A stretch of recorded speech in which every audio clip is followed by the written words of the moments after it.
welcome to the SoCal Supreme Sports Show. We have a jam-packed show tonight as, first and foremost, the Los Angeles Rams got the job done against the Seattle Seahawks in the wild card round. Congratulations, Rams. You are on to round number 2 where they'll face an even bigger challenge. They have to go down to Lambeau Field and face Aaron Rodgers and the Green Bay Packers. Will Aaron Donald, Jared Goff, and the rest of the Rams get the job done? Or will their season end in bitter cold? The Lakers and Clippers have been off to a hot start as of late. The Lakers have been dominating their opponents, but now they face a tough gauntlet with facing the Pelicans, Warriors, and Bucks with their next 3-game series. As for the Clippers, they're doing good. They're still trying to keep pace behind the Lakers. Hopefully they can try to keep up with their season. And the Anaheim Ducks and the LA Kings both lost their season openers yesterday. The Ducks lost 5-2 against the Vegas Golden Knights, while the Kings lost 4-3 in overtime against the Minnesota Wild, despite holding a 3-1 lead heading into the third. Too bad for them. And the Big West Conference has some big news regarding its spring sports. Is it good news or is it bad news? And unfortunately for Long Beach State's men's and women's basketball programs, it's now put on hold as there's been a little bit of a COVID protocol going on there. So they are at the moment on hold. Will they be able to come back? I hope so. All that and more here on the SoCal Supreme Sports Show. This is Teran Rodriguez bringing another edition of the SoCal Supreme Sports Show here on iSports Radio, your direction for all those sports.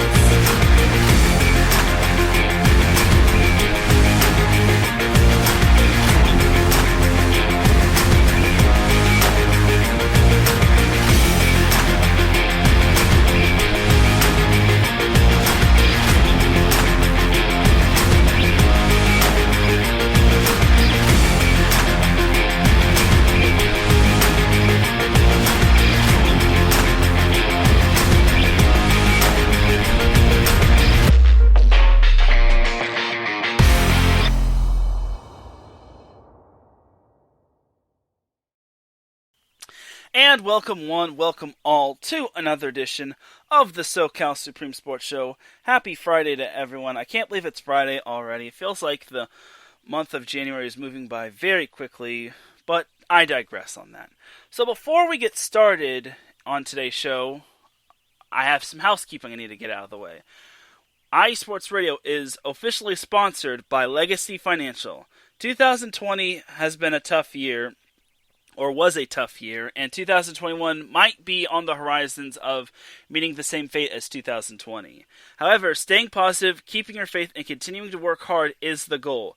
If you're ever in a financial struggle at the moment and you need help, call 951-732-0130 or 510-928-2104 to book your appointment today. Once again, those phone numbers are 951-732-0130 or 510-928-2104 to book your appointment. Andrew and Io are just two people on a mission to help families build a legacy and keep them afloat financially. You can follow them on Twitter at legacy_uncut. You can also follow them on Instagram at sims_uncut.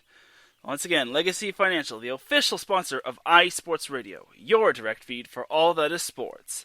Alright, now let's get into the sports action. So, let's start with the NFL. So, the LA Rams. Most people counted them out. Most people thought, oh, their goose is cooked because Jared Goff isn't 100%. Russell Wilson is pretty much dynamite when it comes to playing at CenturyLink Field. And believe it or not, Russell Wilson has only been one and done in the playoffs once in his career, and that was back in the 2019 playoffs where they lost to the Dallas Cowboys. But that was just an up-and-down season for the Seahawks. However, the Rams decided to put the reversal of fate on them, and they also beat them with the help of their defense, too. However, it kind of cost them a little because Aaron Donald got hurt. He had a torn rib cartilage.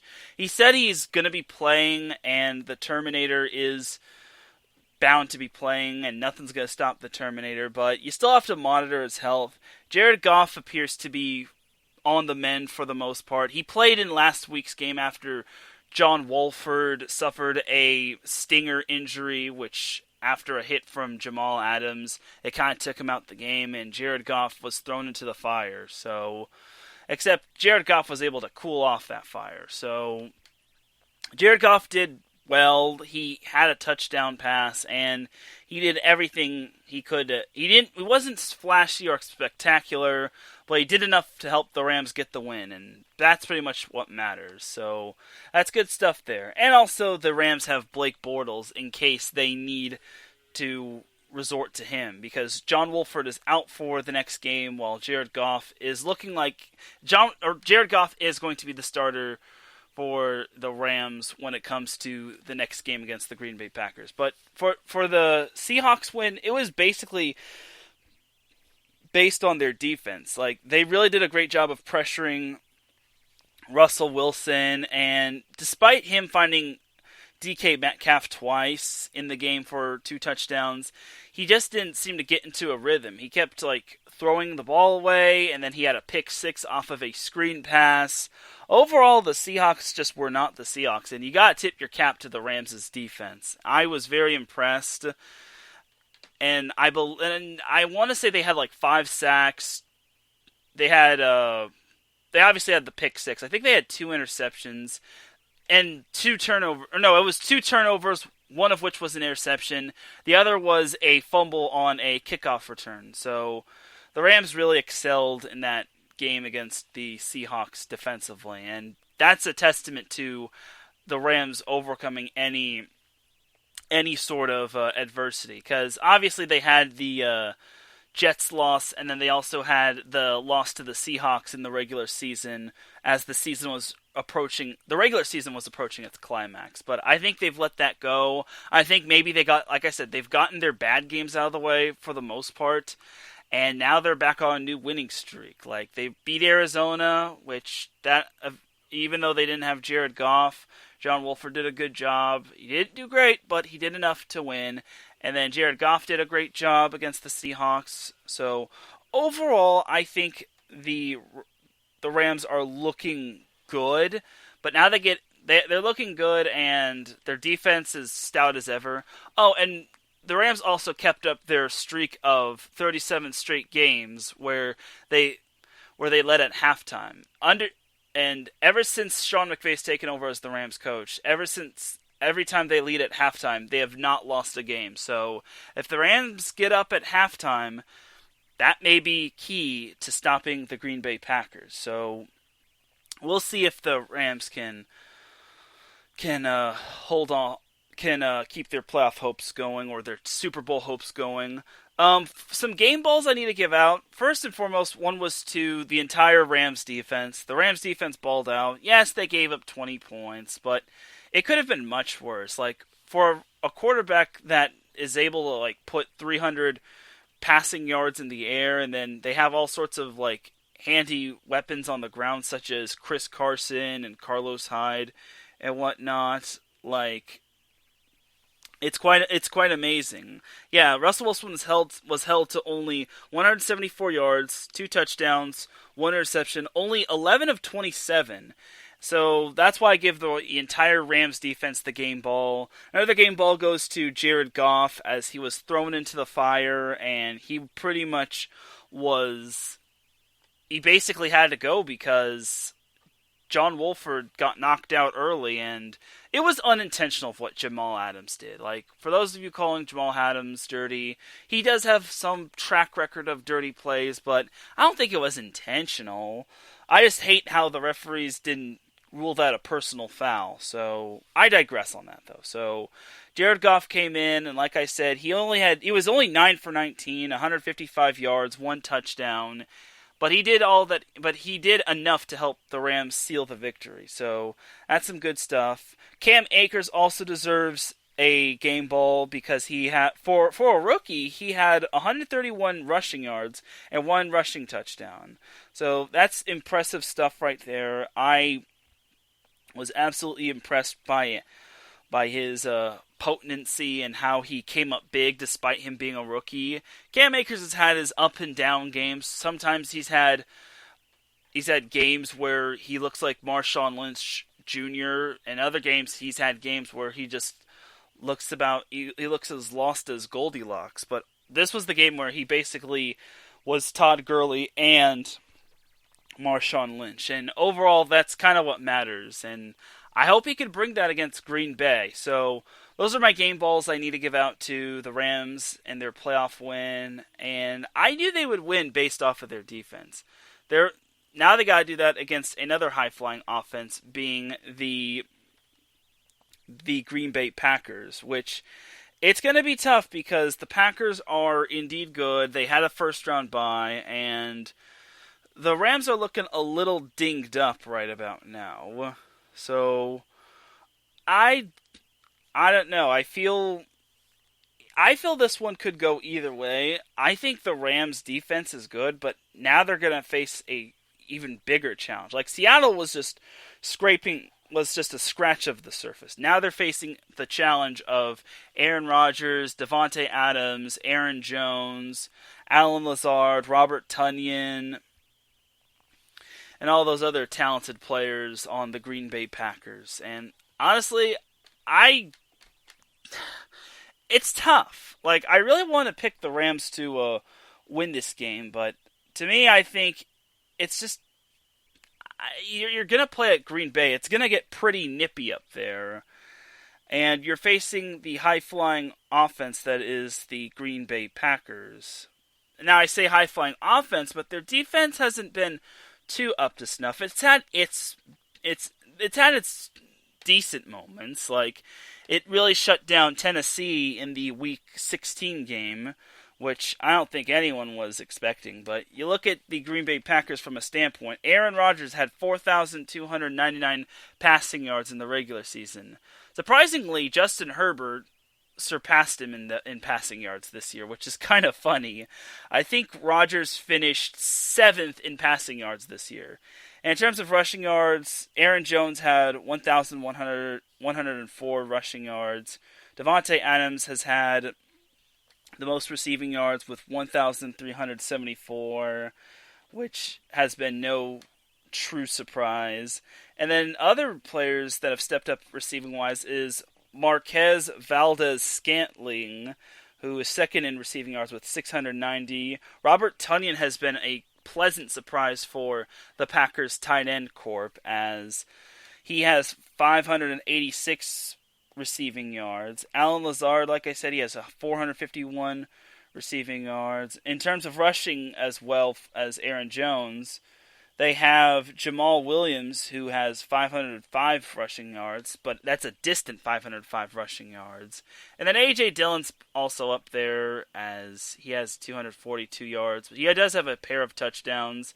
Aaron Rodgers also gets some consideration, because for being I won't say he's an old quarterback, but he's kind of getting up there in age. But Aaron Rodgers has had his fair share of rushing yards, and he's had his fair share of rushing touchdowns as well, as he is second on the team in rushing touchdowns behind Jones, which is kind of funny because, again, Aaron Rodgers is he's kind of getting up there in age, but it is what it is. Like, it just goes to show you that he's still got it in him. Like, I think Brady has had a couple rushing touchdowns even at his age. So overall, the Rams have their work cut out on defense, and I still think I give the Rams a good chance.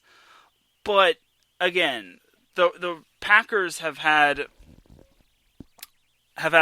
weeks full of rest, and meanwhile the Rams are still licking their wounds. Like, Aaron Donald's not going to be 100%. Goff is still not 100%. Cooper Kupp is still kind of dinged up his knee, so his status. It looks like Cooper Kupp is still going to play, but his status is still up in the air. He's listed as questionable along with David Edwards, the offensive tackle. So overall, it's looking like I I have a good feeling the Rams can win, but I just feel the Packers are just going to be too much for them. And playing in those cold conditions at Lambeau Field is going to give a huge edge to the Packers. I want to say it'll be close, but when it comes to the Packers, you're going to have to beat them in a high scoring affair. So the ways I can see the Rams winning is if Aaron Donald balls out along with Leonard Floyd. Jalen Ramsey does a great job of shutting down Devontae Adams. And then also other players like Troy Hill and then Darius Leonard and all those other talented defenders. Jordan Fuller will also step up on defense as well. Like, it's going to have to be another defensive win. It's going to have to be another game where the defense steps up for the Rams, except this time they're going to have to step it up tenfold. And they're also going to need to put pressure on Aaron Rodgers because they got to make him feel uncomfortable throughout the whole game. Kind of like how they made Tom Brady uncomfortable when the Rams played the Bucs. Like, if they can do that, they may have a shot at winning, but it's just going to be tough for the Rams to get the win, especially on the road. It was one thing to win at CenturyLink Field in Seattle, but you could also relay that to the fact that when it comes to these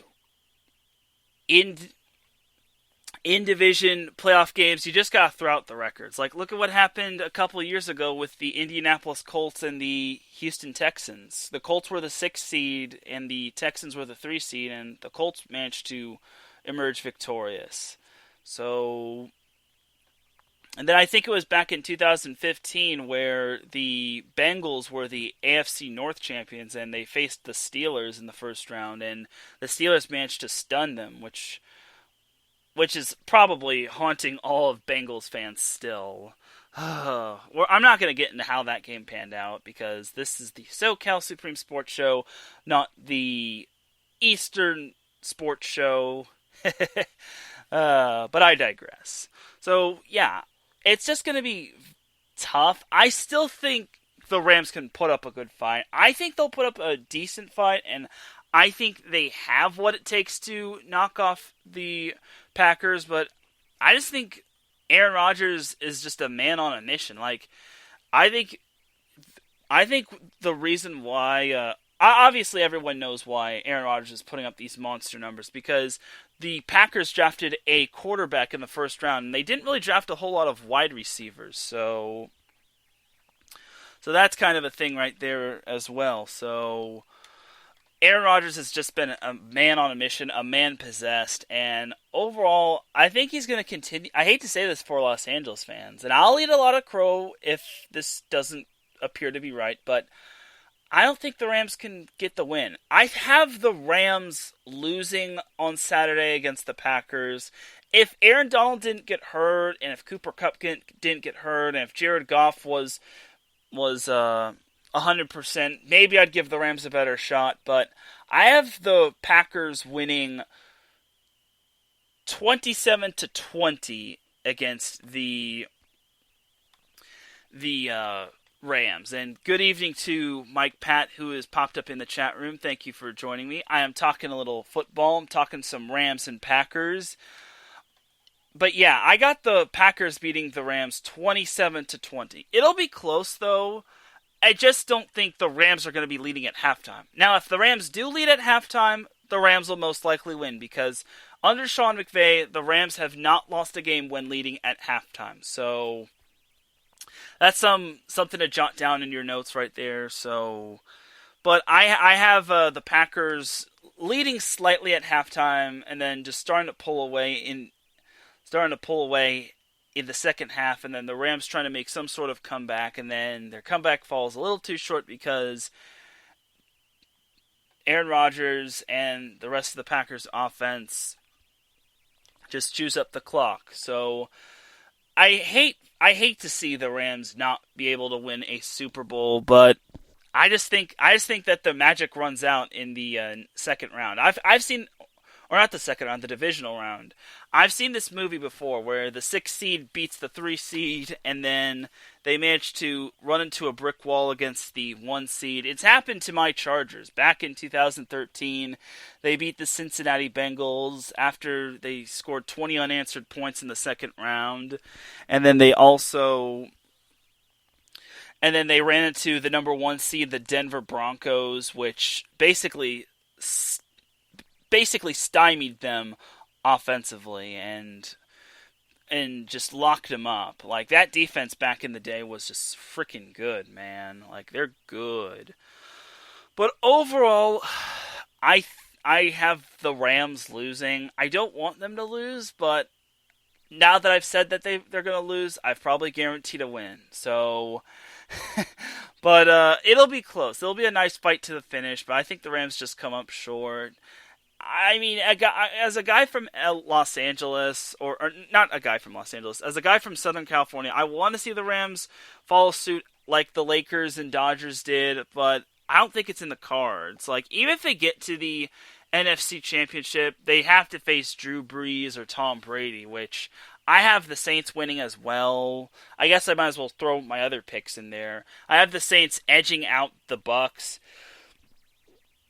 I think the Bucks will come out ready to go. They're not just going to lean on Tom Brady passing. It's not just going to be the whole run game. They're going to rely on the run game a whole lot. And also the health of former USC running back Ronald Jones is going to be crucial as well. Like, if Ronald Jones does play, then the Bucks have a chance. But if not, then we're going to see a whole lot of passing. My only hope for the Saints is that they don't go into zone coverage, because Tom Brady eats zone defenses for breakfast. So there's that. And then I guess it's safe to say in the AFC, I'll pick the Chiefs and the Bills. I have the Chiefs winning, but only by 2, 33-31. And then I have the Bills beating the Ravens. I want to say it's going to be high scoring, but it's also going to be another nippy night that night. So we'll see. We'll see. But I have all the higher seeds going on. I'm boring, I know, but I have the higher seeds moving on. And yes, Mike, my predictions match yours. Well, I want to be safe. Like, as much as I want to say the Rams are going to win, I want to go with the safer pick of the Packers, just because Aaron Rodgers and the whole Packers have had rest, and even though rest can sometimes prove to be costly, as that was also seen last year when the Tennessee Titans played the Baltimore Ravens, where the Ravens were the 6th seed and the Ravens were the top seed, and they had a first-round bye. The Titans managed to beat the Ravens, which was stunning, and that was cool and all. But this is a kind of a totally different thing. I think this is a whole different Packers team. The Packers kind of differ from the Ravens just because Aaron Rodgers has been here before. Again, I still think it'll be close, but I don't think it's going to be... I don't think Aaron Rodgers is going to let his team lose at this point of the season. So I gotta go with Green Bay. It's the safer pick, and to me, every time I pick the Bucks, they always wind up losing for the most part. Every time I pick them against a contender, they always wind up wetting the bed. And when I picked them the second time against the Saints, I was like, "Doh." So, and also Breeze is kind of nearing the end of his career, and I think he gets his third win over Brady, and he continues on because to me the Saints have been pretty much healthy for the most part. Like, the Michael Thomas is back to being fully healthy. Alvin Kamara's healthier than ever, as long as they don't have like COVID or they don't get suspended or whatnot. Drew Brees has so far looks good. They had a tough time putting away the Bears, but surprisingly that defense stepped up. Like, they only held them to 9 points, though it is against Mitch Trubisky, and Wims missed a dropped a touchdown pass. So overall, I think it's just going to be a fun series when it comes to the playoffs. And then the AFC, I like the Browns story, but I just think the Chiefs are just the safer pick. You never want to bet against Patrick Mahomes. I'm just saying, unfortunately. And then when it comes to the Bills-Ravens could go either way. Like, the Ravens are starting to get it together, while the Bills are now this new team of destiny where they're trying to get back to the Super Bowl, and Josh Allen is basically the second coming. But I have the Bills winning that one, probably in a close, high-scoring affair, but I just want some exciting games. I don't want to see any blowouts. I want to see one-score affairs. Like, I want it to be decided by, like, on the last possession. So, we'll see how it goes. But I think that's enough NFL playoffs for the time being. As for the Chargers, the team that's not, the Southern California team that's not in the postseason, the Chargers are still on the hunt for their new head coach. It's looking like it's going to be between Brian Daboll and Eric Bieniemy. Brian Daboll is the offensive coordinator of the Buffalo Bills, while Bieniemy is the offensive coordinator of the Kansas City Chiefs. I pretty much see the Chargers getting one of those two. Like, they could already rule out Arthur Smith as he's going to the Falcons. They could rule out Robert Saleh as he's going to the Jets.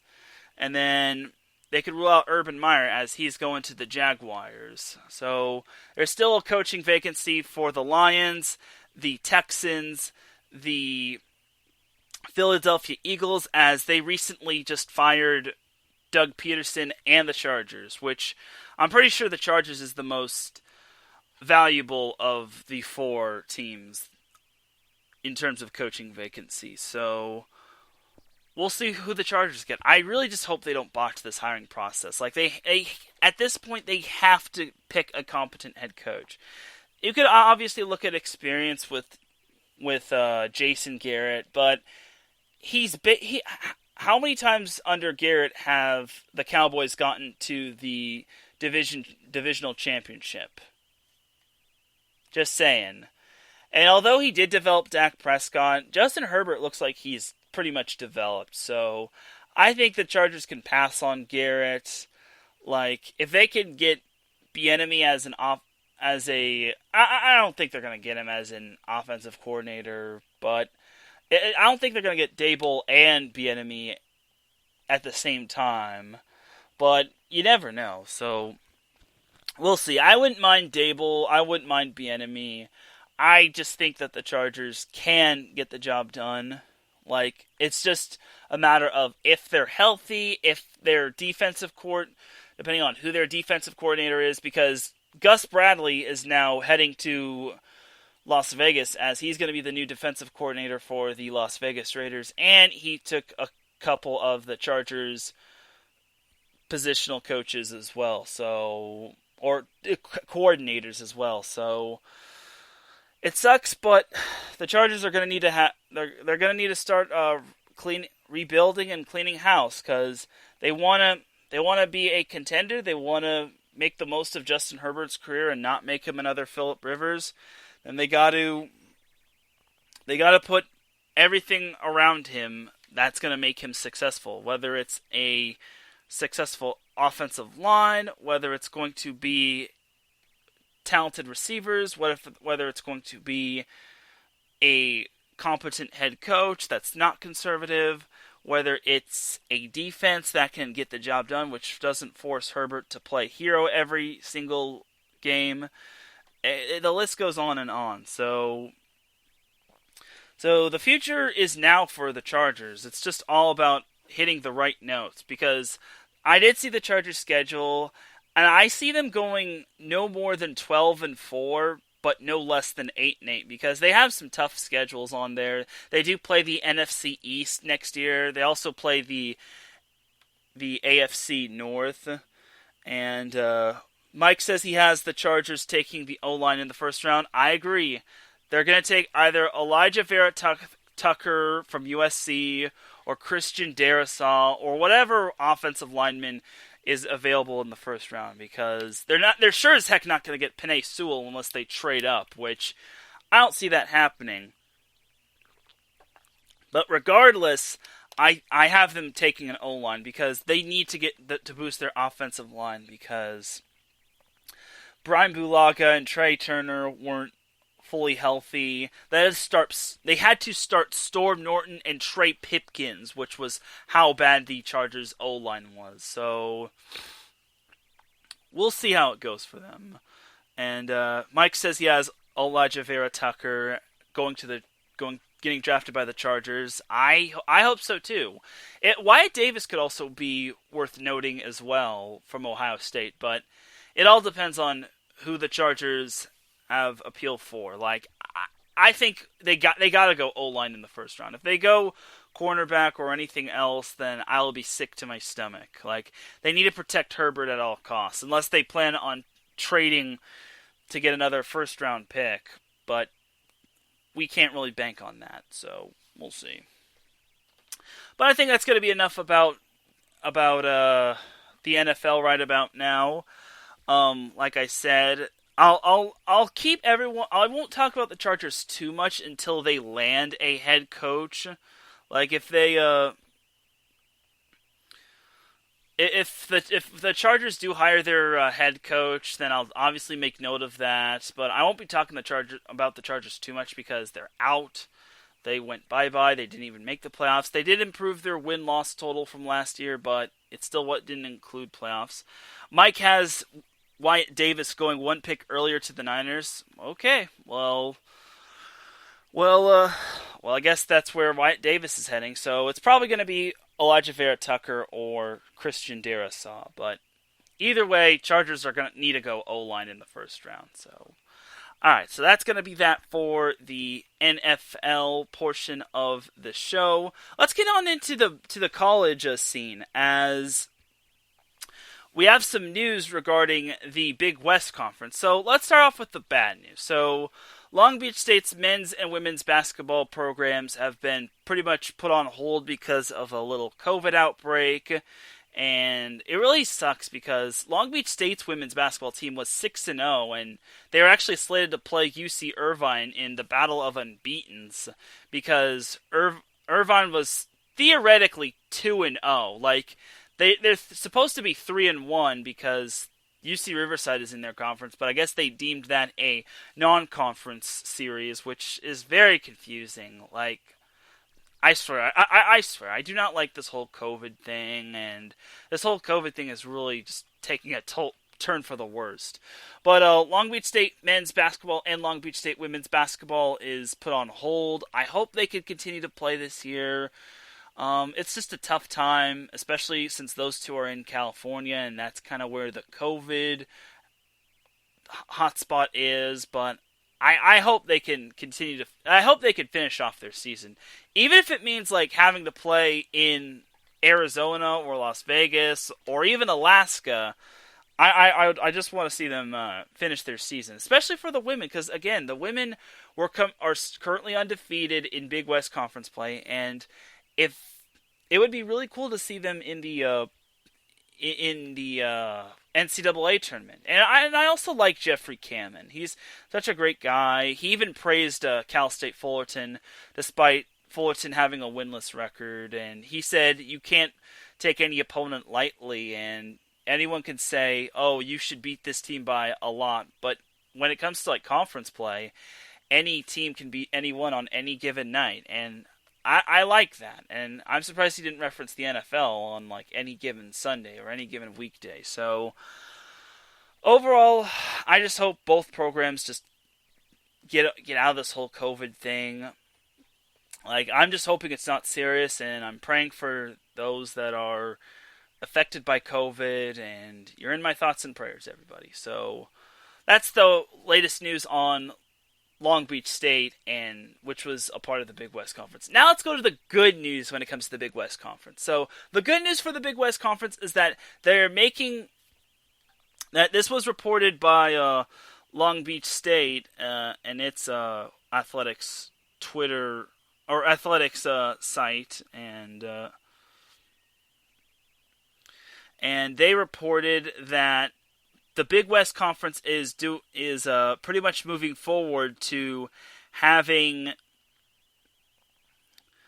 much having spring sports this spring. So that is really awesome, and that's amazing because last year everyone's spring sports season was cut short. Whether it was like men's volleyball, women's water polo, tennis, the list goes on and on. And this is a statement from Andy Fee, the Long Beach State Athletic Director. He says, earlier today, the Big West Conference Board of Directors met and came to the decision to move forward with restarting competition for sports other than men's and women's basketball. That decision from the Big West Conference is very positive news as we're committed to move forward with participating in spring sports along with the rest of the league. Thanks to the efforts of our teams, our staff, and the university and city and county public health officials, we've been able to collaborate to provide the safest atmosphere possible for practice and competition for men's and women's basketball. Unfortunately, this was announced before the whole cancellation of the men's and women's basketball games. And that this was from Andy Fee, like I said, and he just basically goes on to saying we're excited to be working with those same partners as we move forward to starting the process of restarting practice and beginning competition for the 10 spring sports at Long Beach State that had their seasons interrupted due to the pandemic last March and whatnot. So I'm happy that we're going to be getting some Big West Conference spring sports because the Big West Conference fall sports won't be happening because about a month or so ago, the Big West Conference canceled the fall sports season, meaning there's not going to be any women's volleyball, no men's water polo, no men's or women's soccer, no cross country, none of that. They said it's off the table, and unfortunately, it's canceled. So, and it's disappointing because you have to feel for the seniors as well. So the fact that we're getting spring sports is awesome, but I do still feel for the fall sports athletes in the Big West Conference.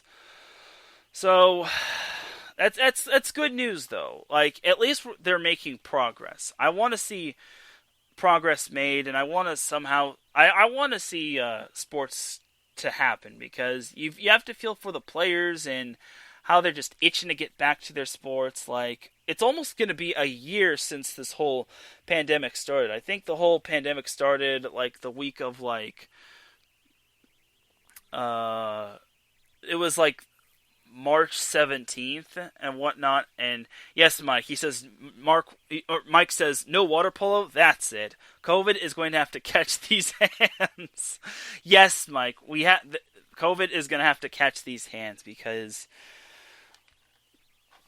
I like water polo. It's a fun, intense sport, and where I live, being in Newport Beach, it's basically a hot spot for talented water polo players who are basically junior lifeguards as well. As we also say hello to Andrew Hagenbaugh in the chat room, saying have a great show. Thank you, Andrew, and great job on your show, The State of Ohio Sports, which happened earlier today. That show happens every Friday at 3 p.m. Pacific Time, 6 p.m. Eastern. Andrew does an amazing job with his show, and he's also the host of the Soccer Scoreboard Show, which airs every Sunday at 2:30 p.m. Pacific Time, 5:30 p.m. Eastern Time. So definitely check out the Soccer Scoreboard Show. It is a great show. And let's not forget about Mike's show. Mike has this very unique show called Let's Wine About Sports, which talks about wine and sports. Yes, wine as in W-I-N-E, like the alcohol wine. But he'll also do some whining about sports as well. But jokes aside, Let's Wine About Sports goes live every Monday at 5 p.m. Pacific Time, 8 p.m. Eastern. Mike does an amazing job. Heck, he's even gotten me as a wine connoisseur. So thank you for that, Mike. And I'm glad to be a wine connoisseur. Somewhat. But I digress on that. So anyway, to close on the Big West Conference news, honestly, it's great that we're getting spring sports back. This means that women's water polo is coming back. Tennis is going to come back. Baseball is going to come back. Softball is going to come back. Men's volleyball is going to come back.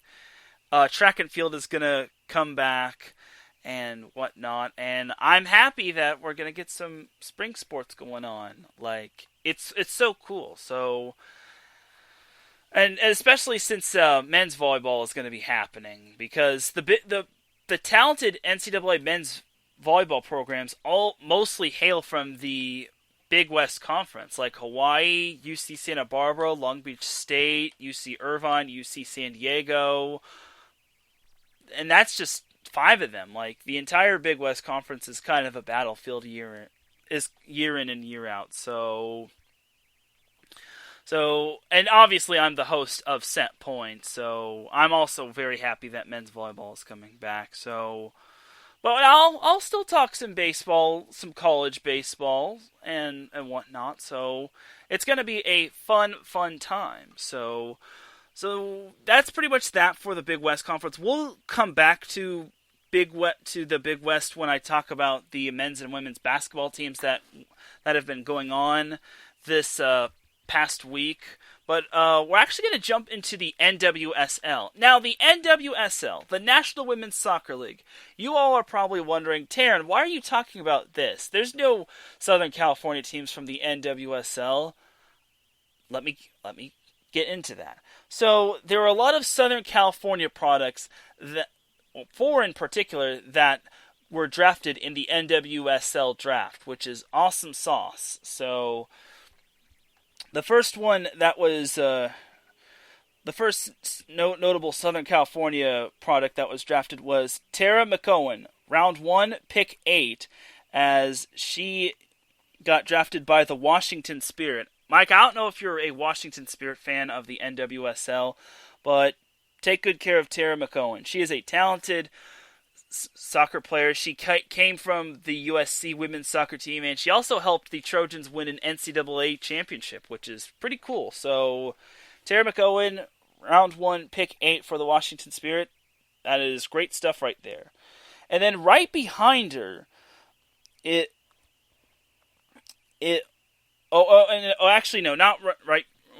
not right behind her, but another player that got drafted by the Washington Spirit is Southern California product Trinity Rodman. Now she went to Corona Del Mar High School in Newport Beach, and then she also went to J. Sarah, but she never played at J. Sarah. And then she eventually went to Washington State, but now she's drafted by the Washington Spirit.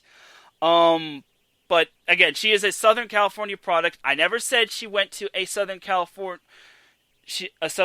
college. She did go to a Southern California high school, one of which where she was a beast.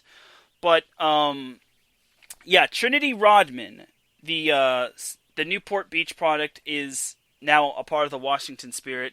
And for those that are wondering, Trinity Rodman is the daughter of Dennis Rodman. So she is going to be seen quite a bit on most people on the Washington, on everyone's radars, and that's pretty cool that she got drafted. And I know her brother is a talented basketball player at Washington State. So, something else I gotta note about Rodman is that, like I said, she was a beast. She was a beast of a player when she played at Corona Del Mar High School before she transferred to J. Sarah. Again, I don't know why she transferred, so unfortunately I don't have the whereabouts of why she transferred, but she is now a part of the Washington Spirit. So then we have, back to the draft, after Tara McCowan, we have Viviana Villacorta, who was picked by the Orlando Pride in the first round, and she was picked 9th in the draft. So she, like I said, she came right after Tara McCowan. So Viviana Villacorta is now a member of the Orlando Pride, and she is a former Miracosta High School product. She grew up in Manhattan Beach, which is in Southern California. So yeah, it's pretty cool that she's now going to be a part of the Orlando Pride. And again, she's a Southern California product, having gone to UCLA and having gone to Miracosta. So good stuff right there. And then to round up the SoCal products. We have another player heading to the Orlando Pride. We have Kaylee Collins, the goalie for USC.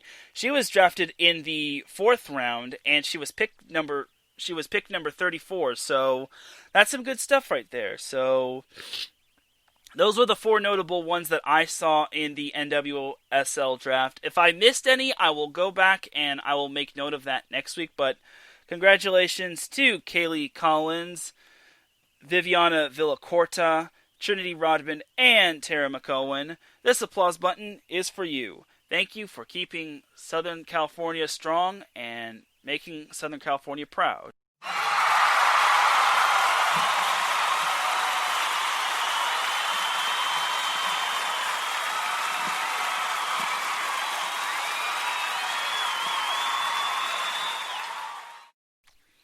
Alright, so that's pretty much it for the NWSL draftees from Southern California. Once again, congrats to those 4. That is awesome stuff. And before we take our break, let's get into some NHL, because hockey is back, baby. And that sounded weird. I'll never do that again. So last night we had the Anaheim Ducks playing the Vegas Golden Knights in Las Vegas, and unfortunately for the Ducks, they lost 5-2. It was actually a little closer than most people expected. Like, the Ducks fell behind 2-0 in the first period, and then I'm just thinking, well, Vegas is actually pretty good, so obviously this was kind of expected. And then the Ducks actually made a comeback. They actually scored 2 goals in the latter part of the first half, or in the first period, and then the 2 teams were tied 2-2 after the first period. Neither team scored a goal in the second period, so to the third period they went, and then Vegas unfortunately scored early and often, and they added an insurance goal, and then they eventually added the empty netter, which gave them the 5-2 victory, which was disappointing because I thought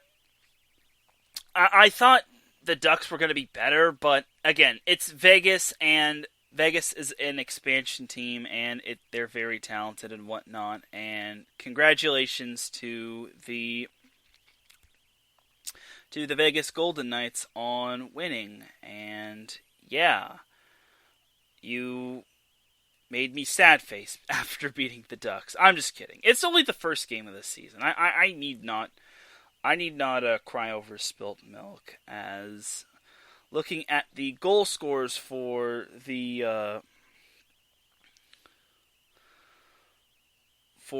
Ducks, they were scored by left winger Max. I'm gonna probably butcher this guy's name, Maxime Comtoy. Oh, I'm probably butchering his name badly, but I'm just gonna call him Max Comtoy. He scored both of the Ducks' goals in the first period, which is awesome, and I'm happy for him, and that's great stuff. And he's only 22 years old, and he's only had 2 years experience, so good stuff.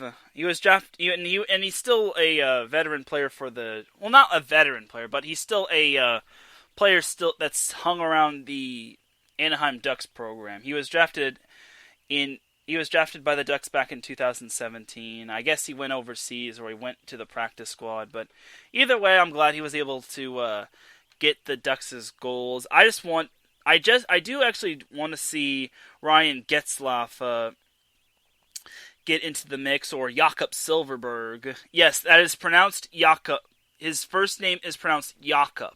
Jakob Silverberg. Not Jacob, Jakob. If I see anyone pronouncing Jakob's first name Jacob, I'm going to say that is not how it's pronounced. I'm going to pronounce it how it's supposed to be pronounced. Jakob, not Jacob. So, I digress, though.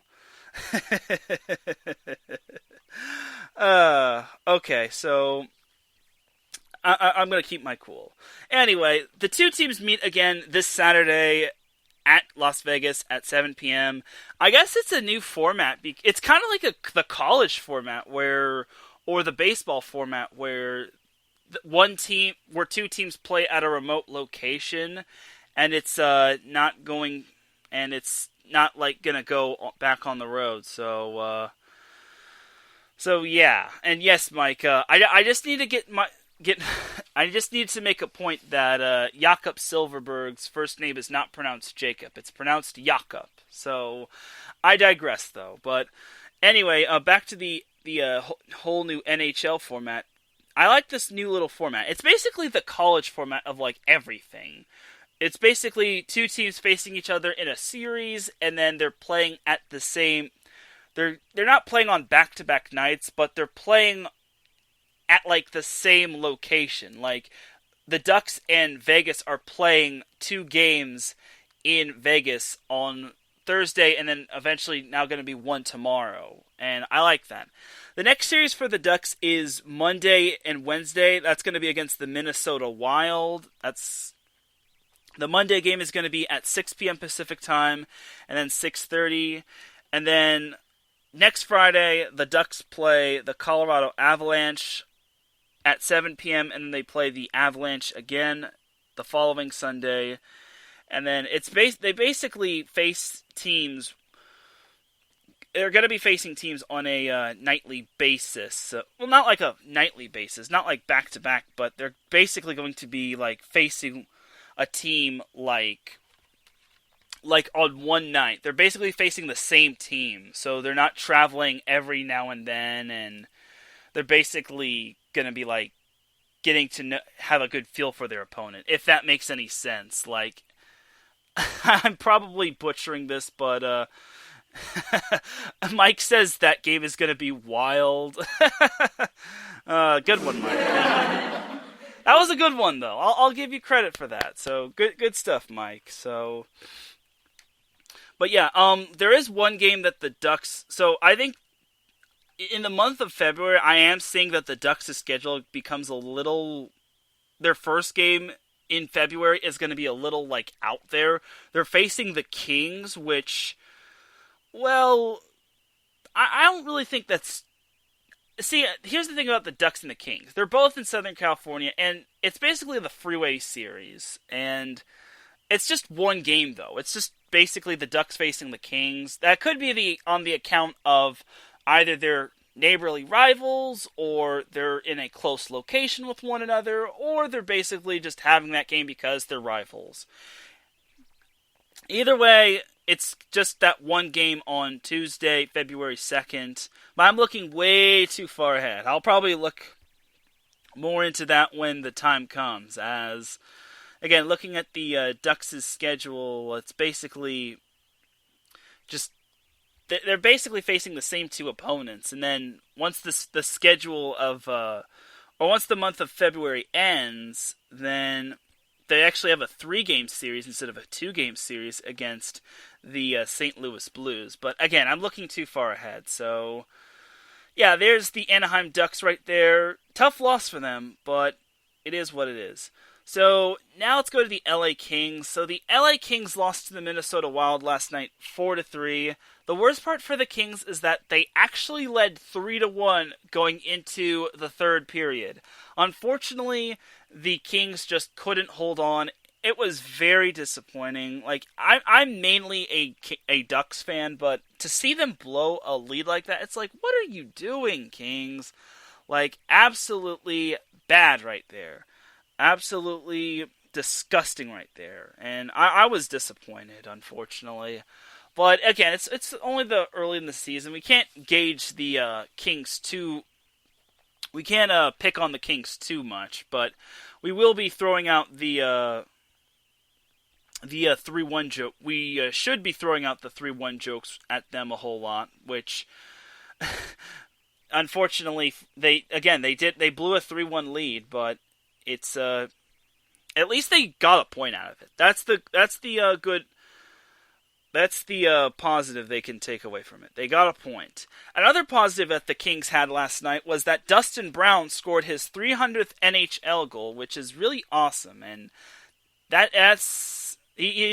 dude is a beast of a player for the LA Kings. And I think he was also. I definitely believe he was on both LA Kings' Stanley Cup championship teams. So there's that right there. So, looking at the Kings' schedule, tomorrow they play the Minnesota Wild again at Staples Center at 6 p.m. Pacific time. And then their next series is Tuesday at home again at Staples Center against the Colorado Avalanche. That game is going to be at 7, and that's going to be on a Tuesday. And then next Thursday, the Kings and the Avalanche face one another as they play at 7 p.m. on Thursday. And then next Saturday and Sunday, they have back-to-back games, which is quite surprising. The Kings face the St. Louis Blues. They're at St. Louis, so kind of interesting that they're getting two back-to-back games. And then they have to fly home. Probably going to get the following Monday off, and then they'll play the Minnesota Wild, and then they'll travel up to Minnesota to face the Wild. So there's that right there. So overall, it was a tough loss for the Kings last night, but it is what it is, as their goal scores from last night were courtesy of, if I can get this correct, the first goal came from Andreas Athanasiou. I probably butchered that name, but Andreas Athanasiou scored that first goal, and then the second goal came from Jeff Carter, who is well known when it comes to the LA Kings, and he's been in the league for 14 years, so that's some good stuff. And then, as I said, Dustin Brown was the third goal that was scored, and that was his 300th goal. And he's been in the league for 15 years, and the fact that he's got 300 NHL goals is absolutely amazing. So, well, it was a heartbreaking loss for the Kings, and obviously Kings fans have every right to be livid. It was still over 300 days of the last time the Kings got hockey, so we could give the Kings somewhat of a break, despite blowing a 3-1 lead. So there's that. So it's still early in the season. I don't think we can count out the Ducks just yet, or the Kings. And the Kings have a lot of good prospects on their team, as well as the Ducks. They have the I forget what prospect they have, but he was the MVP of the whatchamacallit. It was the MVP of some sort of a tournament that just happened.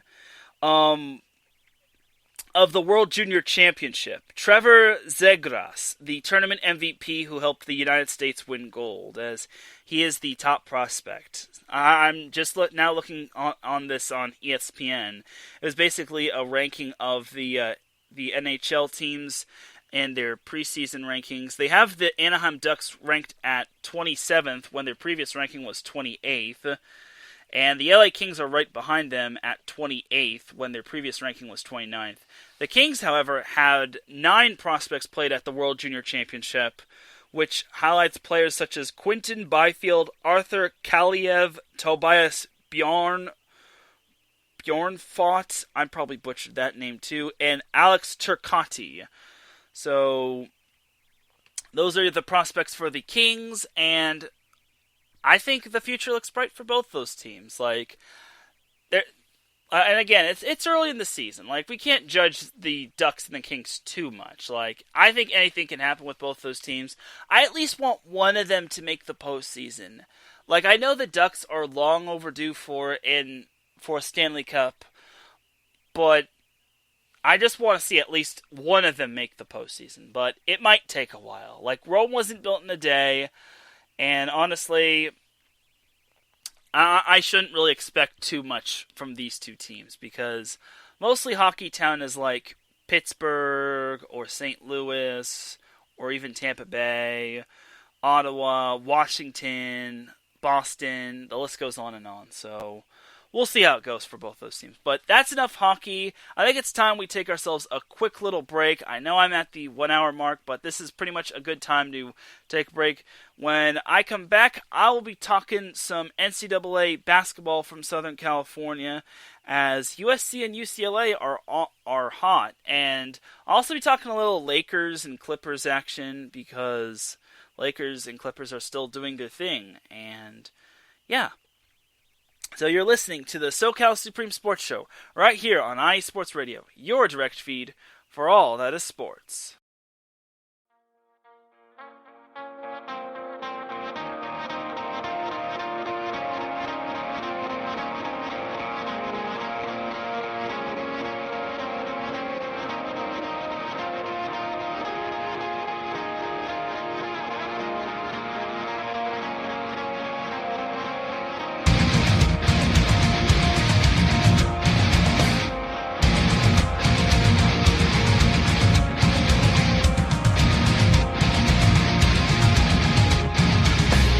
Hey sports fans, do you like wine? Well, we've got the show for you. This is Let's Wine About Sports, a show where we talk about wine and sports simultaneously. From the classic Cabernet Sauvignon all the way down to the grapes that you've never even heard of before.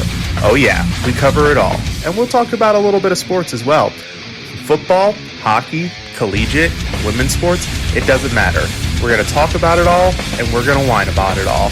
So join me Monday at 8 p.m. on IE Sports Radio, your direct feed for all that is sports.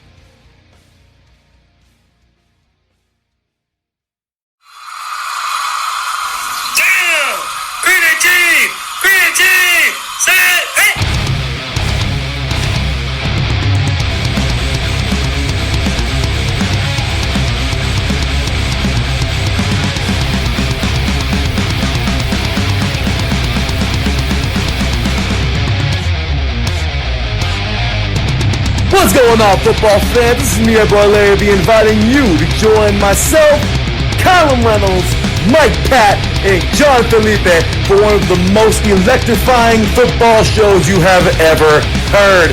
3 and Out, right here at IE Sports Radio. Recap of the week before, a preview of what's to come, and of course, 3 hardcore head-to-head prime-time face-offs each week. You don't want to miss it.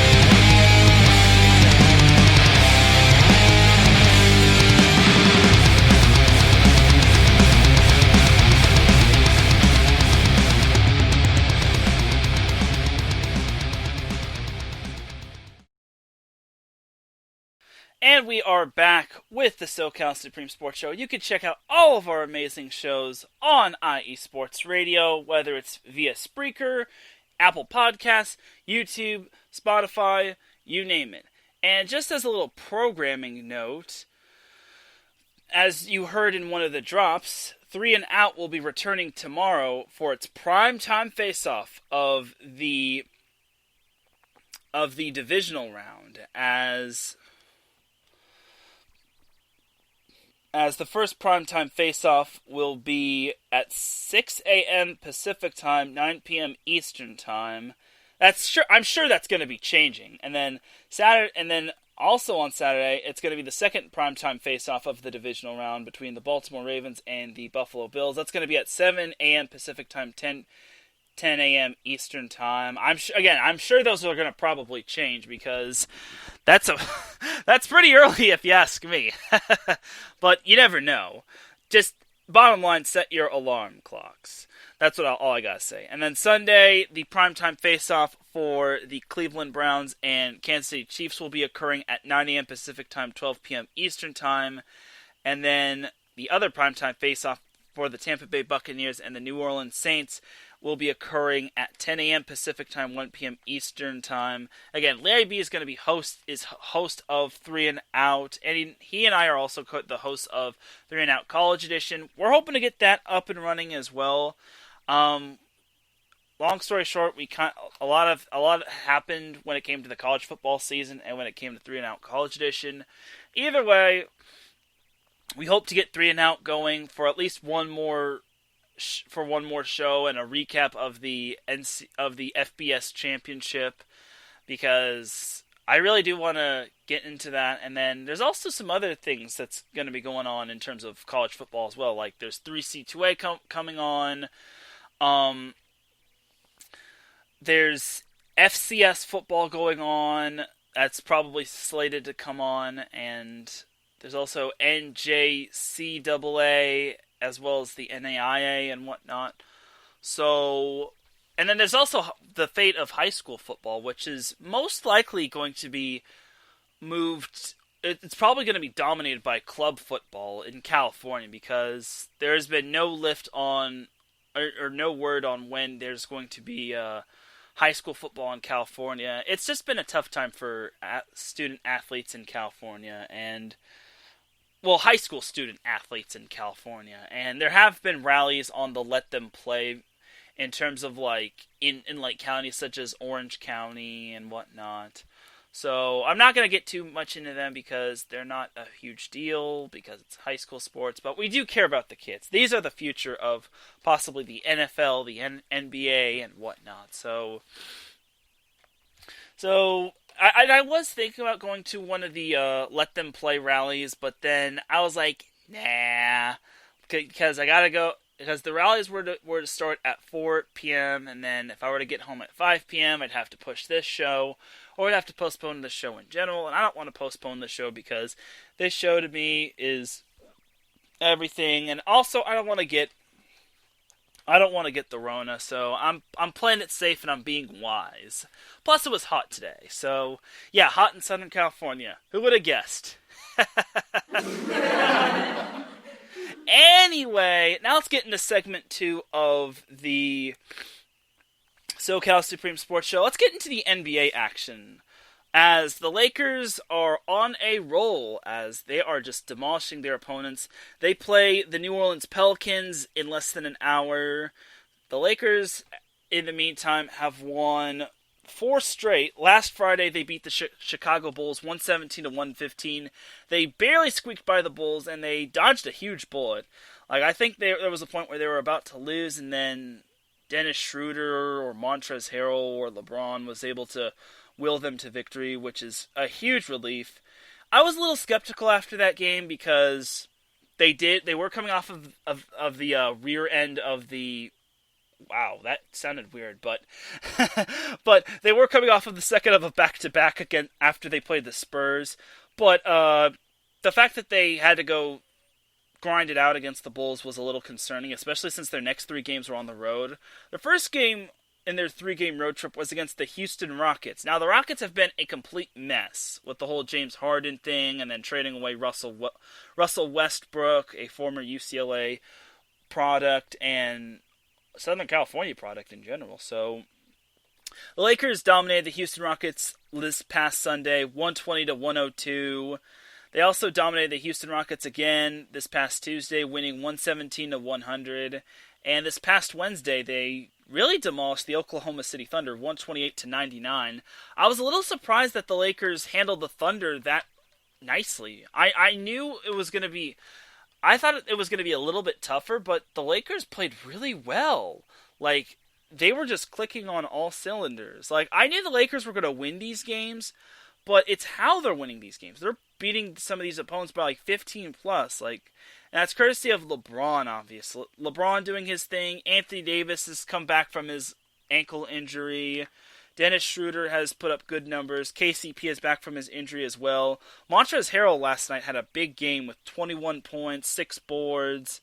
He shot 75% from the field. Pretty impressive, if you ask me. So, overall, it's been a decent start for the Lakers. The Lakers are an NBA best 10-3. They hover above the entire NBA in terms of in terms of in terms of conference percentages. And luckily they've been on their P's and Q's, and luckily they haven't done anything dumb. So now the schedule starts to get a little bit tougher for the Lakers. So the Lakers, like I said tonight, they play the Pelicans. They play the Pelicans at Staples Center. The Pelicans have lost 3 straight, but some of the Pelicans' losses have been by quite a small amount. Like their loss to the Clippers was by 5, their loss to the Charlotte Hornets was by 8, and then they lost to the Thunder by 1. So the Hornets are anything but spectacular. And it's also going to be a homecoming for Brandon Ingram, Josh Hart, Lonzo Ball, and all those other talented players. And of course Zion Williamson is going to be a treat to watch for the New Orleans Pelicans. So that's also going to be fun right there. And then Monday, the Lakers play the Golden State Warriors. Now, the Golden State Warriors have been an interesting team. They've looked good in some games, and then last night happened where they laid an egg against the Indiana Pacers. Or I'm sorry, not the Indiana. Well, no, they lost to the Indiana Pacers on Tuesday, and then they lost to the Denver Nuggets yesterday. I'm thinking of the Nuggets and the Pacers. But either way, the Golden State Warriors obviously have not had Klay Thompson, the son of former Laker Michael Thompson, as Klay is out for the season before the season started, which really sucked. I really felt bad for him, even as a Lakers fan. Like, it really just is a bummer, because he worked so hard to get back to after he got injured in the NBA Finals back in 2019. So the fact that he is out for the whole season really sucks, but I know he's going to come back stronger than ever. As for the Warriors as a whole, they look really good. Like, Steph Curry has just been on his A game, and then you also have other standout players such as James Wiseman, the rookie, who has stepped up his game. Everyone thought that he wasn't going to be as good, but he looks pretty decent as of late. And also Steph Curry has just been a floor general. And then you also have other talented players on the Golden State Warriors, such as Draymond Green,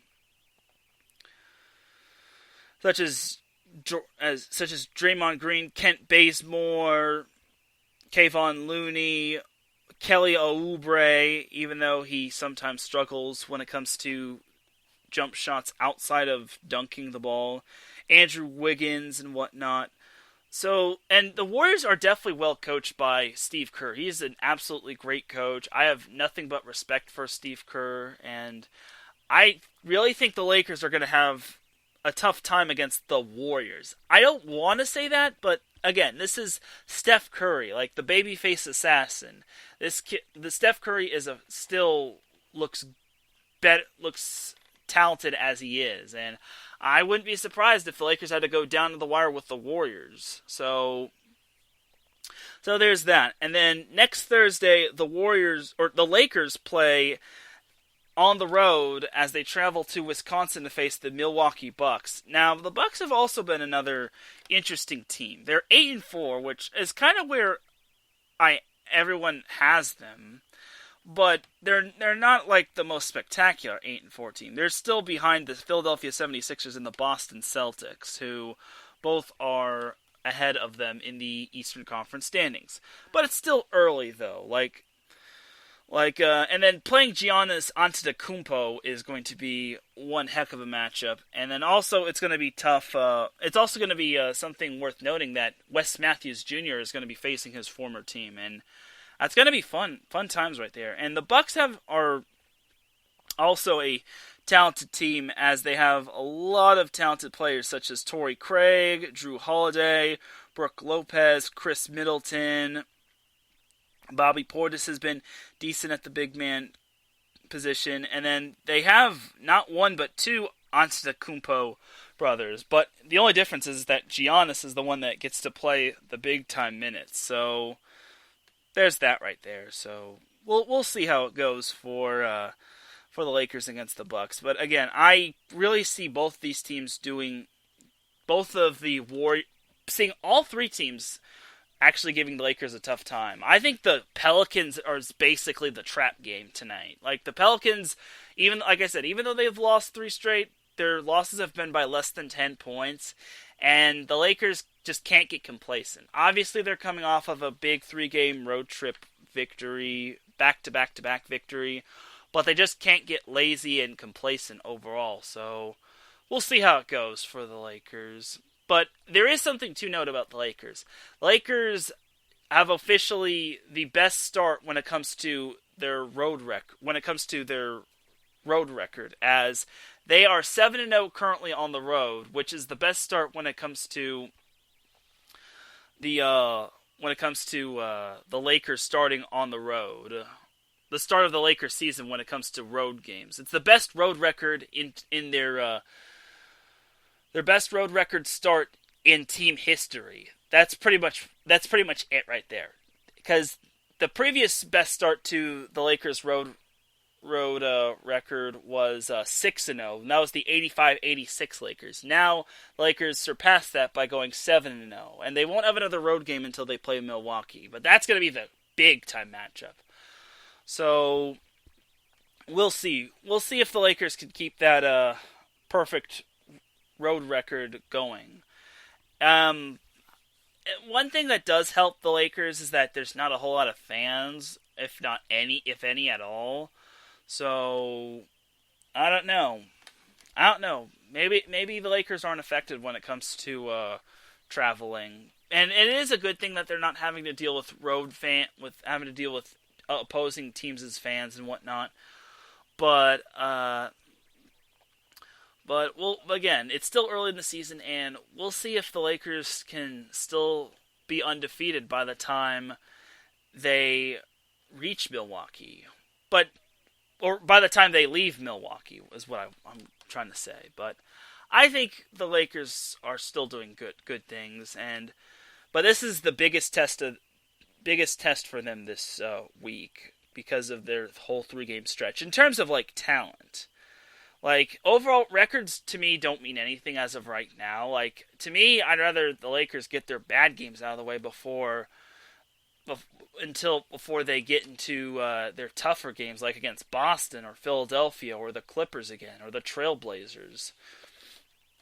And that's perfect segue to go into the Clippers, as they too have had some success this past week. As actually last Friday they lost to the Golden State Warriors 115-105. The sad thing about losing to the Warriors was that they blew a 20-point lead. Yes, the Clippers once again blew a 20-point lead. The Clippers are already in postseason form. This is why we can't trust the Clippers anymore, because they're losing games like that. Why are they losing?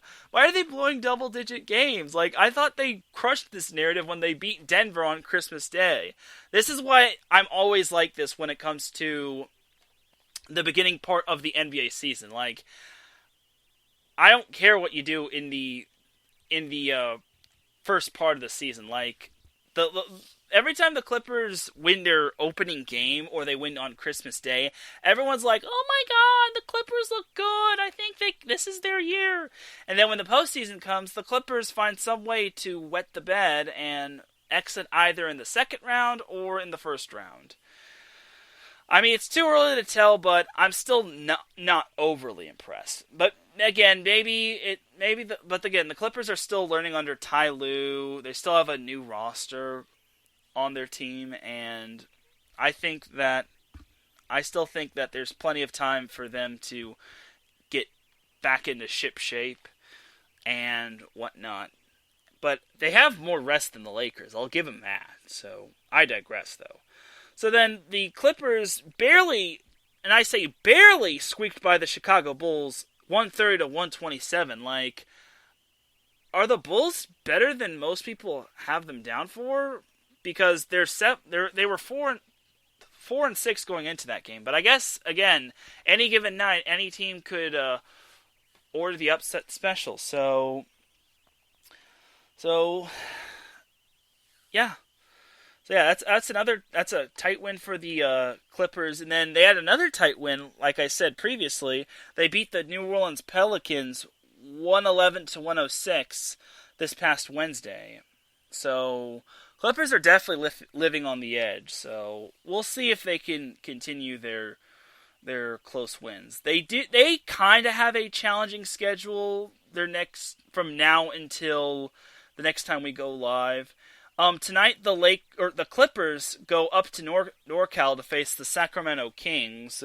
That game is going to be at 7 p.m. The Kings are 5-7, and then on Sunday the Clippers return to Staples Center where they'll play the Indiana Pacers, and that game is slated for 7 p.m. Pacific time on Sunday. That's going to be after the NFL, so they won't have to deal with NFL ratings, and then.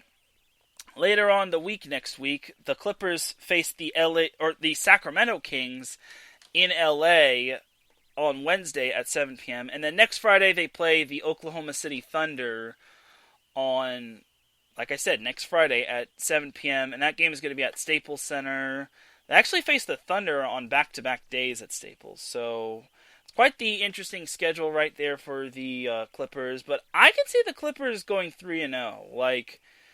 Actually, no. I don't know about the Indiana one, but the Indiana one kind of is a little sketchy if you ask me. But I could still see them beating the Sacramento Kings. I know the Kings have somewhat improved, but I think the Kings are starting to go backwards as of late. So we'll see though.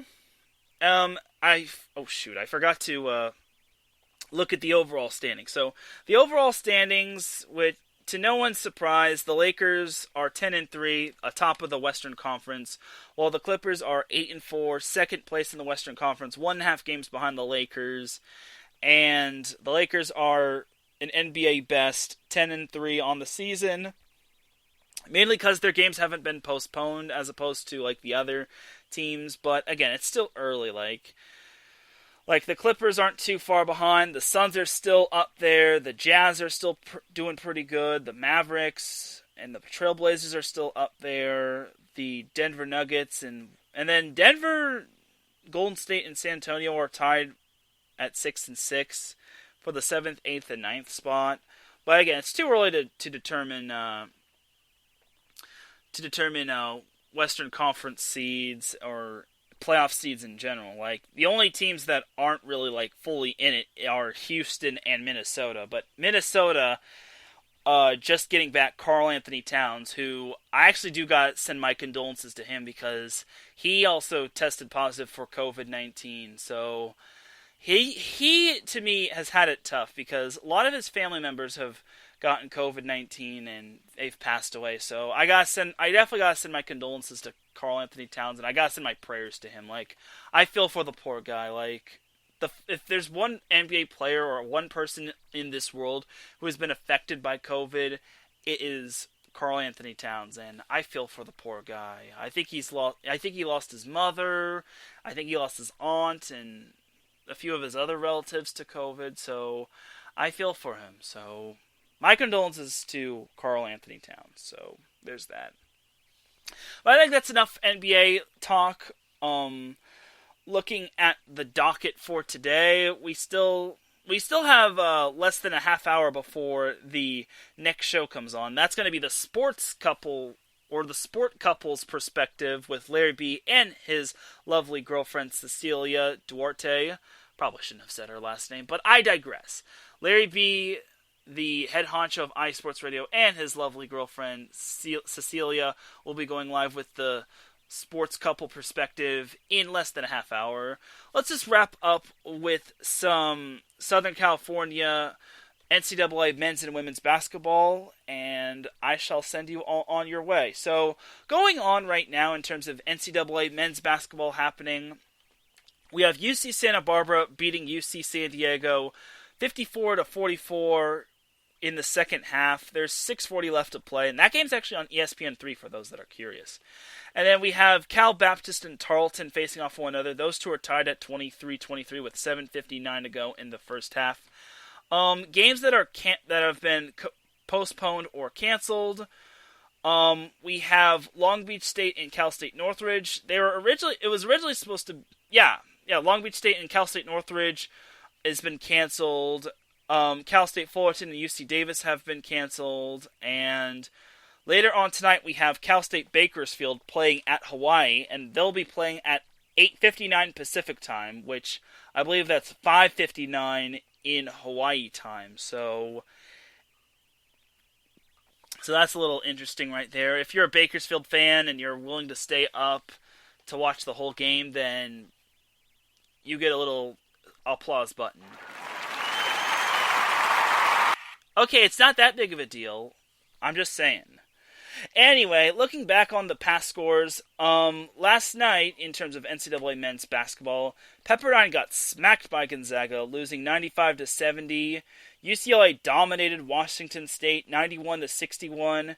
Utah State well, they didn't dominate, but they beat San Diego State 57-45. San Diego State getting held to only 45 points. Yeesh. Something noteworthy about the Utah State and San Diego State game, that was actually live called on Wellington Sports Radio, courtesy of iSports Radio's very own Pierre Moss, who did a great job with that live call. So, great job with that live call last night, Pierre. I know you're not in the chat room, but if you're listening, kudos. Anyway, rounding up all the Southern California men's basketball scores, we had USC beating Washington 95-68. As of right now, USC and UCLA both have surpassed 10 wins, which is quite impressive. So, good for them. And UCLA is still undefeated in Pac-12 play. That's something you definitely got to know. And Washington State was no laughing matter. Beating Washington State was no laughing matter because they were 9-3 going into that game. So, the postponed game that happened last night was San Diego at Loyola Marymount, as that game got postponed because of the COVID outbreak at the University of San Diego, which sucks, but it is what it is. So, anyway, as continuing on, we had no NCAA men's basketball games in Southern California or regarding any teams from Southern California happening on Wednesday. Tuesday, we had one, and we had one NCAA men's basketball game regarding two Southern California teams. They just so happened to face each other. UC Riverside played USC, and this was actually a game added by USC because some of their games got canceled because of their COVID outbreak early in the season. But anyway, UC Riverside and USC faced one another, and USC just barely held on to win. They actually had to go overtime to beat Riverside 67-62. Yes, I am saying that. Let me say that nice and slowly. USC had to go overtime to beat UC Riverside 67-62. They had to go OT to beat Riverside. USC is from the Pac-12. They actually beat what is projected to be the best Big West Conference team, being UC Irvine, and then they struggled to beat UC Riverside. How do you let that happen, Andy Enfield? Why? Why are you letting that happen? Oh, God. I was like... And the thing is about USC is that they actually trailed 11 in this game. It's like, you trailed by 11... If you're trailing by 11 against UC Riverside, you don't deserve to win. I know UC Riverside has a win over a Pac-12 team, but that was against Washington, the worst Pac-12 team in the conference this year, which is absolutely bad. I'm actually looking at the team stats right now, and USC shot a dismal 3 for 21 from the three-point range. If it weren't for USC out-rebounding UC Riverside and UC Riverside only making 2 free throws out of a possible 9, I don't think USC would win. This is ridiculous. Like, USC can't be playing like this. Like, I know USC has a young team. I know they only returned 6 players from last year, but they have too much talent to be only beating Riverside by 5. Nothing against Riverside, by the way. It's just that I know USC is better than that. Just my honest take. I digress. Anyway, there was no NCAA men's basketball Southern California teams playing on Monday. There was on Sunday as Loyola Marymount beat San Francisco. Yay for SoCal beating NorCal. Okay, it's really not that big of a deal. Like, we haven't really seen a whole lot of Loyola Marymount a whole lot, but that is a big win over San Francisco. So, Loyola Marymount hasn't really had too many big wins, but there's that win right there. So, good for you, Loyola Marymount men's basketball. So, this past Saturday, UC Irvine beat UC San Diego 79-65. That was actually UC San Diego's first loss of the season. And believe it or not, UC San Diego was the last team from California to be undefeated until Irvine handed him that loss right there. And I kind of knew they were going to hand him that loss just because UC San Diego hasn't really been challenged. Like, all of their opponents have either postponed or canceled their games, which is funny. So, UC San Diego is still looking for that elusive first Division I win. Hopefully it doesn't come against Long Beach State. I digress, though. So anyway, elsewhere on Saturday in terms of NCAA men's basketball from Southern California, USC beat Arizona State 73-64, sweeping the Arizona schools, which was quite impressive. I think that was like the first time in like forever since they swept the Arizona schools on the road, so good for them. And then we had UC Riverside edging Hawaii at Riverside 70-68. We had Cal Baptist losing to Utah Valley 81-77. We had Cal State Fullerton getting its first, well, I don't think it was their first conference victory, but they did manage to beat Long Beach State 75. It was their first conference victory. Fullerton beat Long Beach State 75-72 in overtime, which was pretty darn impressive. I couldn't believe that, actually. I thought Long Beach was going to win, but they didn't because Fullerton's a pretty good team. They always have a good team year in and year out. So I'm impressed. Good job, Fullerton. I'm not salty. I'm just a little disappointed. I digress, though. Anyway, back to the scores. UCLA edged Arizona 81-76, which also gave them the sweep of the Arizona schools at Arizona. Then we also had San Diego State squeaking by Nevada 69-67. And then we had Cal State Bakersfield beating Cal Poly 65-50. And those were it in terms of the Southern California scores in terms of NCAA men's basketball on Saturday. San Diego at Pacific was postponed, as well as San Francisco at Loyola Marymount. And that was that. And then last Friday, we had Hawaii squeaking by UC Riverside 88-83. We had Utah Valley beating the brakes off of Cal Baptist 77-50. We had Long Beach State squeaking by Cal State Fullerton 82-80. We had Bakersfield beating Cal Poly 62-49. And then we had, in terms of other games being postponed, we had UC Irvine at UC San Diego being postponed because a student athlete had COVID-19 symptoms and whatnot, so they were cautious and they postponed the game. And there was that. So, looking ahead to... So, looking back on the scores going on right now, Santa Barbara is still up 59-47 on UC San Diego. It looks like they're going to win this game. And Cal Baptist is beating Tarleton 36-27. Looking at the games that's coming up, Santa Clara at San Diego is postponed, while Cal State Fullerton at UC Davis is canceled. San Diego State at Utah State will be going for another round tomorrow at 10 a.m. Pacific time. And then Washington at UCLA will be happening on as well this Saturday at 2 p.m. Pacific time. Loyola Marymount at Pacific is also slated for tomorrow at 2 p.m. Pacific time. And Portland at Pepperdine is also slated for Saturday at 4 p.m. Pacific time. UC Riverside at Cal Poly is slated for 4 p.m. on Saturday, and UC San Diego and UC Santa Barbara are slated for 5 p.m. on ESPN3 on Saturday. in terms of men's basketball. Tarleton at Cal Baptist will be facing its second match against one another tomorrow at 6 p.m. Pacific time. And then probably the biggest matchup of the Southern California schools, Washington State at USC face one another tomorrow at the Galen Center at 6:30 p.m. Pacific time. Cal State Northridge and Cal State Fullerton face each other on Saturday at 7 p.m. And then Bakersfield and Hawaii face each other at 8:59 p.m. Pacific time, which is going to be 6 p.m., approximately 6 p.m.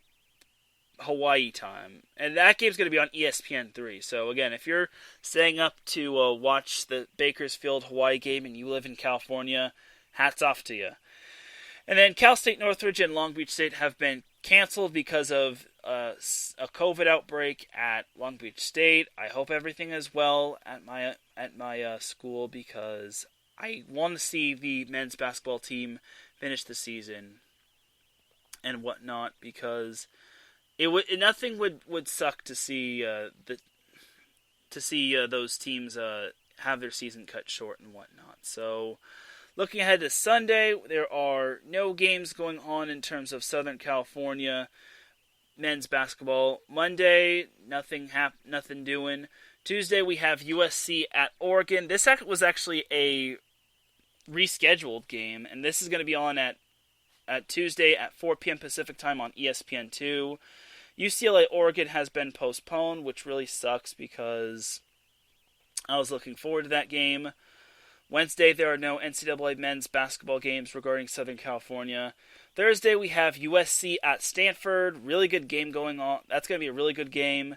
That game is actually to be determined, while St. Mary's plays at Loyola Marymount on Thursday. Time to be determined. UCLA plays at Cal on Thursday on ESPNU at 6 p.m., while Pacific plays Pepperdine on Thursday at 6 p.m., and that should be a fun time as well. And then let's look at next Friday. Next Friday we have UC Santa Barbara at Cal State Northridge at 4 p.m. Pacific time. Then we have Bakersfield at UC Riverside on Friday at 4 p.m. Cal Poly plays UC Irvine at 4 p.m. Hawaii plays Cal State Fullerton at 5 p.m. UC Davis plays UC San Diego on ESPN3 at 5 p.m. San Diego State plays at Air Force at 8 p.m. And depending on what happens with... Actually, it looks like Long Beach State has a bye next week, which couldn't have come at a better time because their program is dealing with a COVID outbreak. And again, I hope for nothing but the best. And that's going to be that for the men's basketball side. So now let's look at the NCAA women's basketball scores that are happening right now and that's been happening as of late. So, going on right now, I didn't even know this was going on, and I feel embarrassed about not knowing this. Washington State and USC are facing one another in overtime in NCAA women's basketball. USC leads 77-75 with 10 seconds left, and it's a TV timeout, but I think Washington State just called timeout, and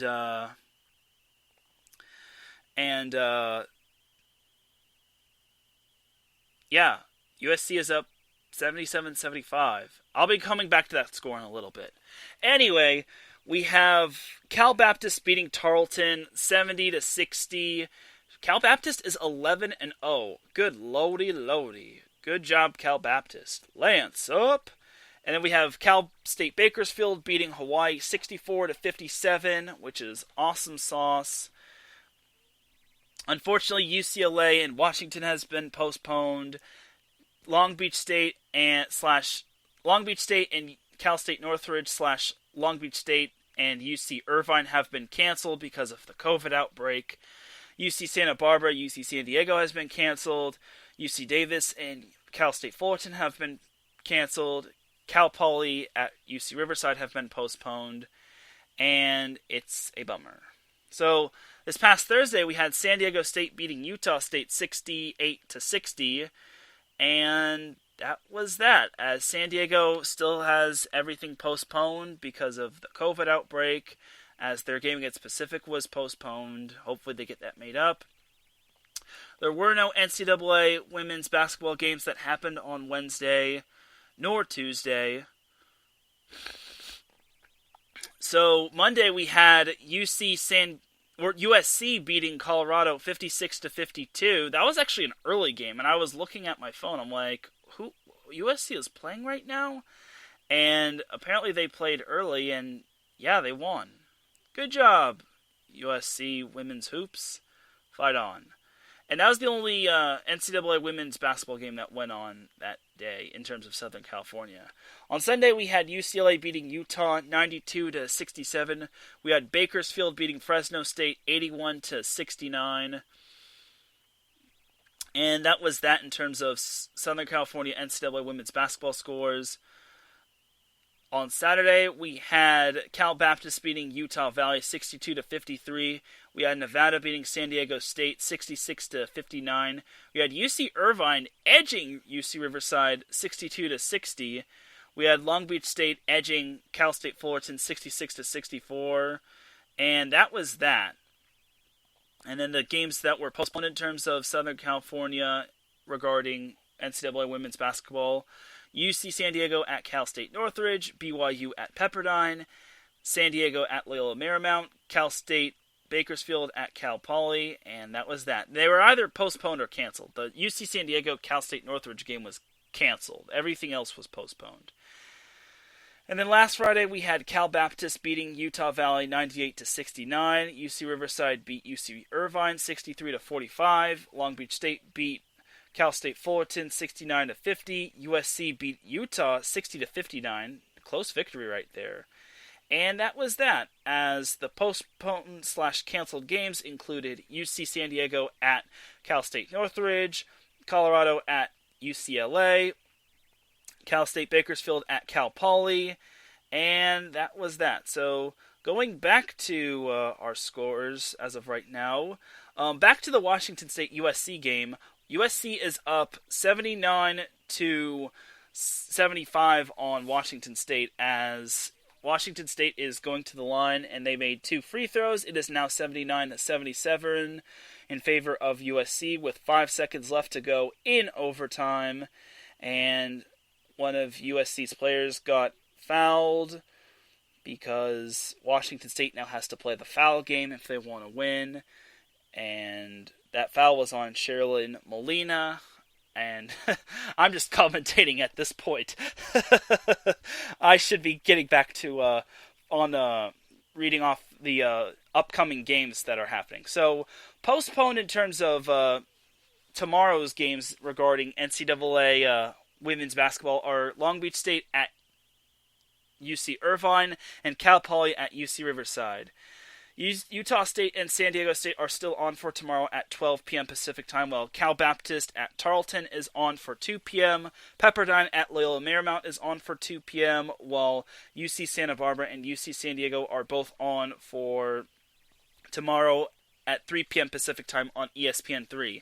And then rounding off the games that are still on for tomorrow is Hawaii at Cal State Bakersfield, and that's going to be on at 4 p.m. Pacific time on ESPN3. Which kind of makes no sense. Why is UC Santa Barbara at UC San Diego on ESPN3 while Hawaii at Cal State Bakersfield on ESPN3 as well? It makes no sense. And then also St. Mary's at San Diego is also postponed as well, which really sucks. And then UC Davis at Cal State Fullerton is postponed as well. So there's that. Sunday we have Washington State at UCLA. That's going to be a great game unless Washington State loses tonight, which they might. We have UC Riverside playing USC in terms of women's basketball. So there's that as well. That's going to be played at 3 p.m. Pacific time. Hopefully the women don't have as much trouble as the men do. Nothing against the men, obviously. But that's just me. Anyway, there's no NCAA women's basketball games regarding Southern California on Monday, nor Tuesday, nor Wednesday. But we have some on Thursday as Pepperdine plays at St. Mary, Loyola Marymount plays at Pacific, and then San Diego at Gonzaga is postponed because of the COVID outbreak at San Diego. And then next Friday we have, the big one. UCLA at number 1 Stanford, UC San Diego at UC Davis, UC Irvine at Cal Poly, Chicago State at Cal Baptist, USC at Cal, UC Riverside at Cal State Bakersfield, Air Force at San Diego State, Cal State Fullerton at Hawaii, and Cal State Northridge and Santa Barbara are canceled because that's what it is. So there's that. Now let's go back to what was going on, and it is the final score. USC has beaten number 25 Washington State 81 to 77. So let's give ourselves a round of applause for USC for pulling off an upset.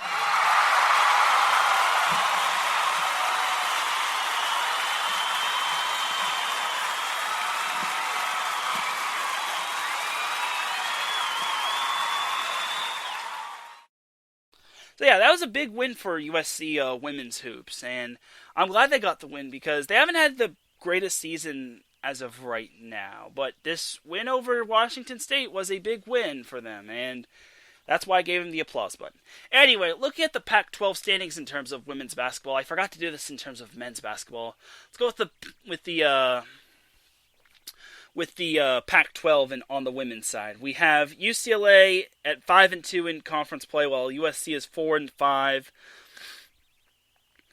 Stanford is 8-0 in conference play. Arizona is 7-2. Washington State is 5-2. UCLA is 5-2. Oregon is 7-3. Arizona State is 3-3. USC is 4-5. Colorado is 3-5. Oregon State is 1-3. Utah is 2-8. Washington is 1-5, and Cal is 0-8. In terms of overall records, UCLA is 7-2, while USC is actually above 500. They are 6-5. So good for you, USC. I'm glad you're above 500. So I guess the noteworthy records to note of the Pac-12. Pac-12 is Stanford is 11-0, while Cal is 0-11. I hope Cal can win a game. So that's the Pac-12 women's side, and then Cal Baptist is still in first place in the Western Athletic Conference. They haven't had too many games going on. They're 3-0 in conference play, but yeah. So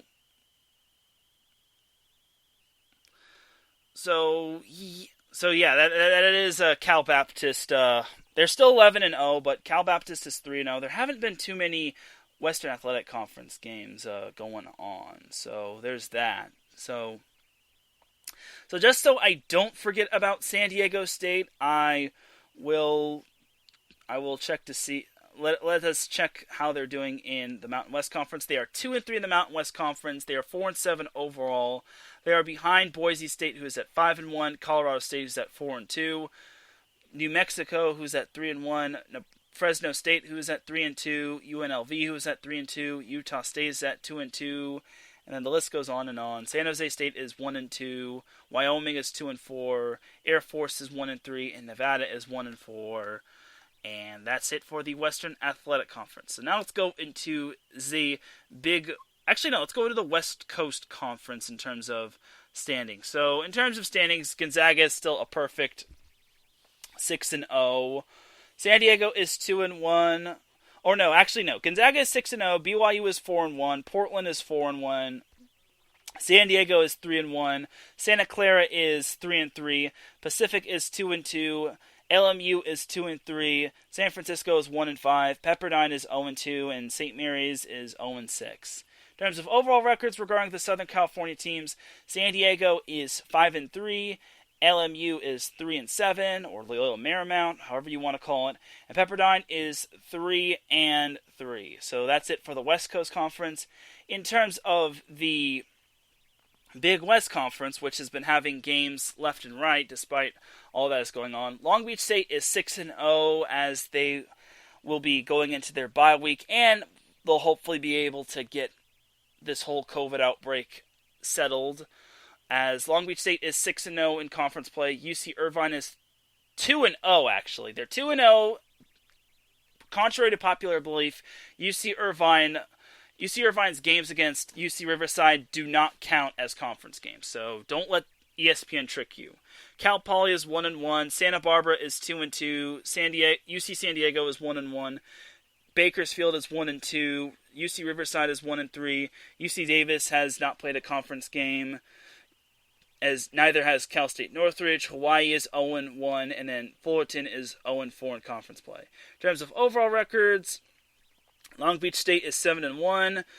UC Irvine is 5-5. Cal Poly is 5-3. UC Santa Barbara is 2-6. UC San Diego is 1-1. Bakersfield is 3-4. UC Riverside is 2-5. Cal State Northridge is yet to play a game, and Fullerton is unfortunately 0-7. And I guess it's worth noting that UC Davis is 1-0 and Hawaii is 0-1. So that is it for the women's side. Now let's jump to the men's side because we have that going on.